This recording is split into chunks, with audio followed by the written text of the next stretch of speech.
어느 여름밤 고등학교 2학년에 재학 중인 수지는 늦게까지 학교에 남아 과제를 마무리해야 했다. 여름방학이 코앞이었기에 수지는 가능한 한 빨리 끝내고 친구들과 시간을 보내고 싶었다. 학교는 이미 대부분 불이 꺼져 있었고 오래된 건물 특유의 삐걱거리는 소리가 들려왔다. 그녀는 2층에 있는 교실에 앉아 과제를 하고 있었다. 교실 밖 복도는 어둡고 달빛이 창문을 통해 비쳐 희미하게 조명을 만들고 있었다. 그녀는 집중하려고 노력했지만 문득 바람결에 현관문이 열렸다 닫히는 소리가 들려 고개를 들었다. 아무도 없나? 라고 생각하며 다시 공부에 집중하려던 찰나 복도 끝에서 누군가의 발자국 소리가 들렸다. 수지는 잠시 망설이다가 자리에서 일어나 발자국 소리가 난 쪽으로 다가갔다.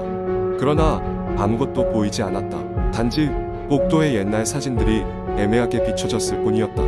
수지는 기분이 꺼림칙해져 빨리 집에 가기로 마음먹었다. 책가방을 들어 출입구로 향하는데 갑자기 복도 조명이 깜빡거리더니 완전히 꺼져버렸다. 이제 그녀의 앞을 비추는 것은 간헐적인 번개의 빛뿐이었다. 그녀는 서둘러 계단을 내려가려고 했지만 이상하게 길이 평소와 달라 보였다. 마치 꿈속을 걷는 것처럼 그녀는 1층에 내려왔지만 출입문이 보이지 않았다. 대신 이전에 보지 못했던 새로운 문이 하나 보였다. 이런 문이 있었나 하는 생각이 들었지만 수지는 호기심에 문을 열어보았다. 그 문 너머에는 낡은 서고가 있었다. 책들이 어지럽게 쌓여 있었고 방 한가운데는 오래된 책상 하나가 놓여 있었다. 갑자기 책상 위에서 작은 소리가 들리더니 놓여있던 노란 종이 한 장이 바닥으로 떨어졌다. 수지는 조심스레 종이를 집어들어 내용을 읽어보았다. 다시 되돌릴 수 없다. 그들이 돌아온다. 그 순간 서고에 문이 쾅 닫히며 수지는 캄캄한 어둠 속에 갇혔다. 공포에 휩싸인 그녀는 온몸이 굳어졌고 손에 쥔 그 종이는 서서히 따뜻해졌다. 그녀는 종이를 무의식적으로 다시 내려다보았고 종이의 글자는 고통스럽게 스스로 바꿔나가기 시작했다. 이제 종이에는 너도 그들 중 하나다 라고 적혀 있었다. 기괴한 느낌이 온몸을 감싸왔고 서고 안에서 희미하게 속삭이는 소리가 들려오기 시작했다. 불어오는 바람 속에서 누군가의 목소리가 희미하게 수지야 여기서 나가야 돼. 아니면 그 목소리는 어린 시절 친구였던 윤미의 목소리로 들렸다. 하지만 윤미는 2년 전 학교에서 사고로 목숨을 잃은 친구였다. 순간 수지는 정신이 번쩍 들며 천천히 문 쪽으로 몸을 돌렸다. 가까스로 문을 열고 밖으로 나왔다. 그러나 학교의 복도는 다시 원래의 모습으로 돌아와 있었다. 평소와 같은 학교의 1층 익숙한 출입문이 그녀를 맞이했다. 다른 사람의 부축을 받지 못하고 그녀는 멍한 상태로 천천히 집으로 돌아왔다. 그 이후로 수지는 학교 근처도 가고 싶어 하지 않았다. 오랜 시간 후 그 사건이 그녀의 삶을 송두리째 뒤흔들었다는 것을 깨달았다. 이상한 꿈에서도 종종 그녀를 따라다니던 그날의 경험은 그녀를 학교에서 완전히 멀어지게 만들었다. 이 이야기의 진위 여부는 아무도 모른다. 단지 단 하루의 여름밤이 한 사람의 삶을 어떻게 바꿀 수 있는지를 보여줄 뿐이다. 두 번째 이야기. 한국 인터넷에는 다양한 공포썰이 회자되곤 하는데 그중 하나를 길게 풀어보겠습니다. 어느 늦가을 밤 서울 외곽 지역에 위치한 작은 마을에서는 오래된 폐가가 있었다. 이 집은 몇십 년 전에 화재로 인해 가족 전체가 사망하면서 소문이 시작되었다. 마을 사람들은 그 집을 기피하며 그곳에 발을 들이면 돌아오지 못한다 는 이야기가 돌곤 했다. 하지만 전설은 늘 젊은이들의 호기심을 자극하는 법. 이 마을에 사는 고등학생 3명은 폐가에서 밤을 보내보기로 결심했다. 아이들은 늦은 밤 부모님이 잠든 틈을 타 몰래 집을 빠져나왔다. 각자 손전등과 간식거리 그리고 스마트폰을 들고 집을 향해 걸어갔다. 달빛이 희미하게 비치는 밤 어두운 숲길을 지나자 드디어 오랜만에 사람이 발길이 닿은 듯한 폐가가 모습을 드러냈다. 집은 겉으로 보기에도 무너질 것처럼 낡았고 군데군데 검은 그을음 자국이 남아있었다. 긴장된 마음에 서로를 격려하며 문을 열고 안으로 들어섰다. 아이들은 거실에 자리를 잡고 각자 가져온 담요와 음식을 펼쳐두었다. 처음엔 떠들썩하게 농담도 하고 집안을 둘러보기도 했지만 시간이 지나자 알 수 없는 불편한 기운이 느껴지기 시작했다. 무엇보다도 거실 한 구석에 있는 낡은 피아노가 신경에 거슬렸다. 피아노 위에는 먼지가 가득 쌓여 있었고 누군가 일부러 남겨놓은 것처럼 악보가 펼쳐져 있었다. 이를 본 한 친구가 피아노에 다가가 건반을 눌렀다. 거친 소리와 함께 먼지가 날리며 음이 퍼져나갔고 순간 갑자기 그 주위의 공기가 얼어붙은 듯 차가워졌다. 이윽고 문득 피아노 뚜껑이 스스로 닫히며 굉음이 울렸다. 친구들은 깜짝 놀라 뒤로 물러섰고 그중 한 명이 농담처럼 이것을 영상으로 찍자고 제안했다. 모두 동의하며 스마트폰을 꺼내들었다. 촬영을 시작한 순간 핸드폰 화면 속에 무언가 이상한 것이 보였다. 육안으로는 보이지 않던 사람의 실루엣이 화면에 담겨졌다. 그 실루엣은 아이들이 서 있는 곳과는 다른 방향을 향해 서 있었다. 깜짝 놀란 아이들은 서로를 다시 확인했지만 분명 그 자리에 그들 외에는 아무도 없었다. 순간적으로 겁에 질린 한 명이 문 쪽으로 달리기 시작했다. 다른 두 명도 그의 뒤를 따랐다.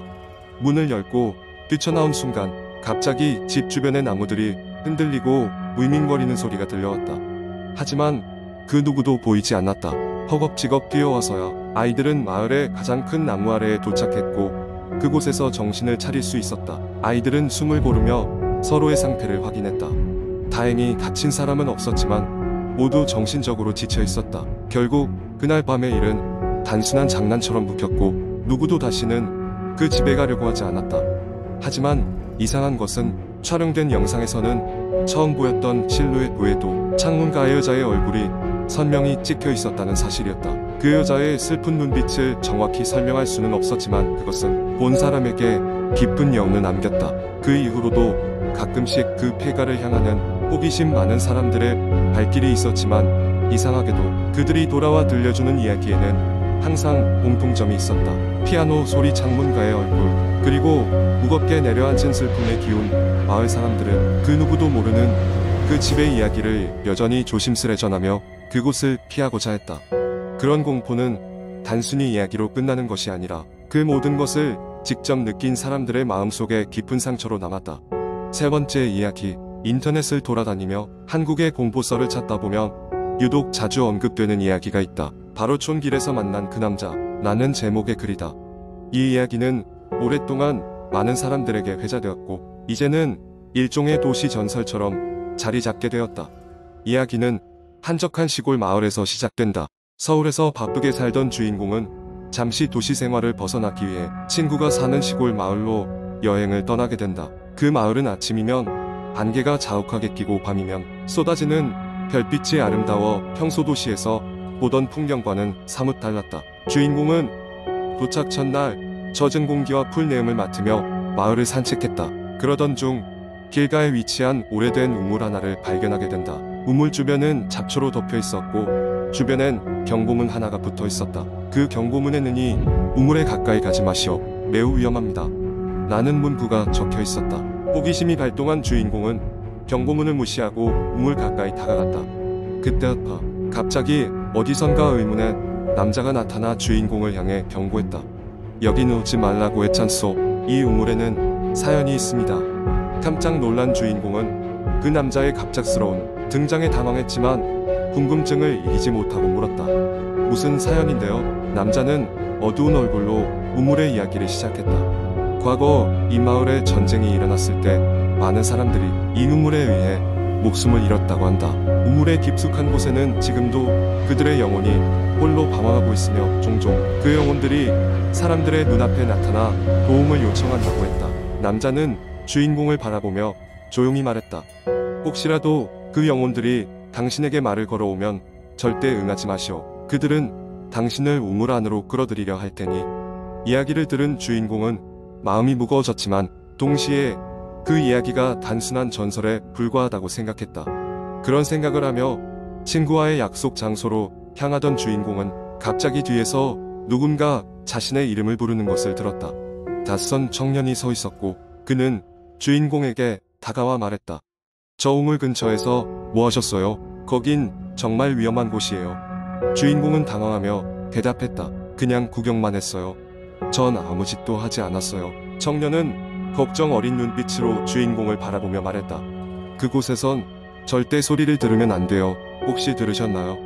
순간 주인공은 자신이 정말 무언가 들었던 것은 아닐까 혼란스러워졌다. 그곳을 떠나는 발걸음이 점점 무거워지기 시작했다. 밤이 되어 마을 숙소로 돌아온 주인공은 전에 그 청년이나 남자가 했던 경고들이 머릿속에서 계속 맴돌았지만 더 이상 신경 쓰지 않기로 했다. 그러나 그날 밤 주인공은 꿈을 꿨다. 꿈속에서 주인공은 그 우물 앞에 서 있었고 누군가의 목소리가 들려왔다. 도와줘. 제발 우물에서 나올 수 있게 도와줘. 주인공은 깜짝 놀라 잠에서 깨어났지만 땀으로 흠뻑 젖어 있었다. 꿈인데도 불구하고 너무나도 생생하게 들렸던 그 목소리에 주인공은 혼란스러워했다. 역시 그 우물의 전설은 그냥 전설이 아닌가. 몇 번이고 스스로 되묻지만 뇌리에서는 지워지지 않았다. 다음 날 아침 주인공은 다시 그 우물로 향했다. 이번에는 마을 사람들이 많이 모여 있었다. 그들 대부분은 우물에서 무언가 발견되었다고 수군거리고 있었다. 경찰과 구조대도 출동하여 우물 안을 조사하고 있었다고 한다. 긴 시간의 조사가 끝난 후 놀랍게도 그 우물 안에서는 오래전 전쟁 당시의 것으로 추정되는 유골들이 발견되었다. 마을 사람들은 이번 발견으로 인해 그동안 내려오던 전설의 실체에 대해 확신을 가지게 된 듯했다. 주인공은 두려움과 동시에 신기하면서도 안도감을 느끼며 마을을 떠났다. 그 이후 주인공은 도시로 돌아왔지만 가끔씩 이따금씩 자신의 꿈속에 나타나는 그 우물의 모습을 잊을 수 없었다. 그리고 그날의 이야기와 만남은 평생 주인공의 마음속 깊이 남아있게 되었다. 이 공포썰은 단순한 허구로 평가되었지만 마치 실제 있었던 일처럼 사람들 사이에서 두고두고 회자되며 한국 인터넷 공포 이야기의 대표작 중 하나로 자리 잡게 되었다.